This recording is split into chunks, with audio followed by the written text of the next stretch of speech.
நொச்சி இலை, கற்றாழை, பிரண்டை, புங்கை, கோமியம், வேப்பங்கொட்டை.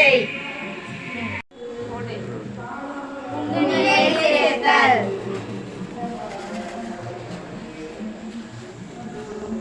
சேர்த்தல், கோமியம் சேர்த்தல், பிரண்டை சேர்த்தல், வேப்பங்கொட்டை சேர்த்தல், கோமியம் சேர்த்தல்,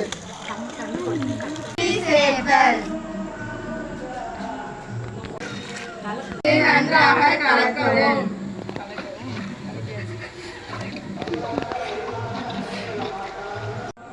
வேதியியல் மருந்தை பயன்படுத்தாமல் இயற்கை சுற்றுச்சூழல் பூச்சிக்கொல்லியை பயன்படுத்துவோம். சுற்றுச்சூழலை அது பாதிக்காது.